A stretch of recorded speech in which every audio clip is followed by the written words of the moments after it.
Rinpoche, may I know what is the right notion one should have before engaging in spiritual path?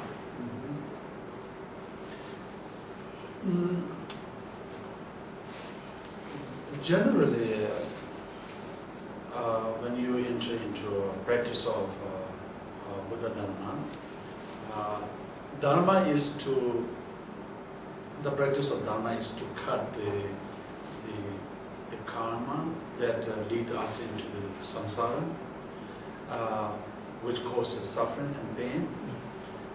Whenever we practice the Dharma, of course, self and other, that this is an opportunity, human opportunity, that we got to listen to the Dharma and to learn the meaning of Buddhadharma.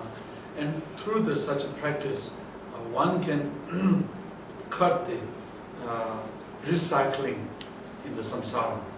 This is the only opportunity.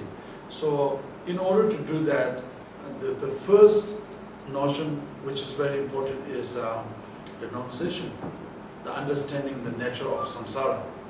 So, if we understand the samsara is painful, and one must do practice to find meaningful in this lifetime. Not only this, successful life, earning money, living long life, become a wealthy. These are all temporary, that we attach in this lifetime. So these are not important. Important is a genuine Dharma. When you do genuine Dharma, you must have a renunciation. Then, based on that, the genuine practitioner must have a bodhicitta practice. But even before we do a bodhicitta practice, to understand that life is short and there's not so much time to waste, and one must do a genuine Dharma that is for this lifetime, good for this lifetime, and the life to come. Either it's a practice in a Theravada, either it's a practice in a Mahayana, either it's a practice in a Vajrayana. One must have a genuine renunciation. That is to say, one must understand that life is short, it is precious, it is this is a golden opportunity to listen and practice. But what is the problem is, a lot of time we do Dharma practice right from the beginning to gain something. When we do Dharma to gain something in this lifetime, power, prosperity, long life, succeed, probably big name, or other very powerful that I can show, miracles, or other could become famous, then the Dharma is already poisoned. It's become a poison practice. So the effectiveness is not there. Dharma will not help. In fact, it will become not only obstacles, but then it's guide, it leads into the wrong direction. So it should not be done for self benefit and self welfare, so to speak. Rinpoche, just now you are mentioning about samsara. Will you elaborate a little bit what the true meaning of samsara, what it means by samsara? Samsara in terms of Buddhist is where we take a life after life, rebirth, forced by emotions, mainly 5 emotions. If we conclude that into a symbol, the desire, the hatred or anger, and the ignorance, these 3 forces is the main force that force us to take a rebirth, life after life, life after life.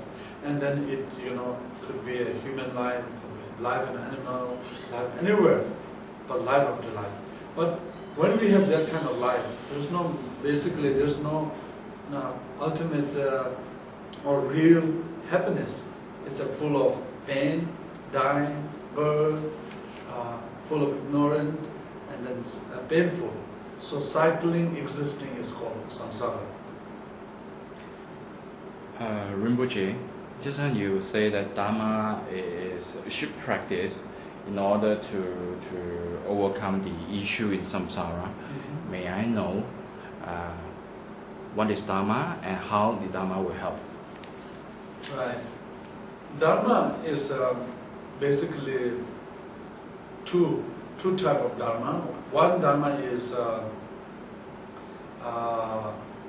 the teaching that taught to us by enlightened Lord Buddha, and we follow according to his teachings. And there are natural Dharma, good Dharma, which are like good virtues, generally good virtues. Maybe not necessarily you have to be followers of the Lord Buddha only to practice good virtues. Maybe you can be a good human being, to follow good perspective, loving kindness. These are like always good virtues. These are also Dharma. So whatever acts that you relate to your body, speech and mind that you practice will lead yourself and others into happiness, peace, that is a Dharma. Whatever act that we do and that leads self and others into a pain, suffering, confusion, that is not Dharma. We may say, okay, I'm a follower or I follow Buddhadharma teaching, and that I do or we do certain way that increase our ego, complication, pain, create a negative atmosphere around. It's totally not Dharma. Or you do certain things, we do certain things that is good for self and others. That's a completely Dharma. So Dharma has to be judged by our own outcoming of our own daily basis. So practice and Dharma should be always measured by the outcome, whether it's a positive, it's a negative, how it works, how much I improved, whether I've been worse. Then Rinpoche, may I have your advice on how should one starting with this Dharma practice? Beginning with properly following the proper teacher. Teacher must be followed gradually. Whatever you learn, must try to put into practice. How much you learn, I think is less important than how much what you learn must be put into the practice. How much I can do it, how I can practice it. Then, of course, the proper master is important. Proper learning is important. Beginning with the hearing, then learning, and then what you heard and what you learn must put into the practice as much as one can, and that will the only way to change our life, our inner concept. That's how we can also help people around. Without oneself not practicing, it will be very difficult to help self and others.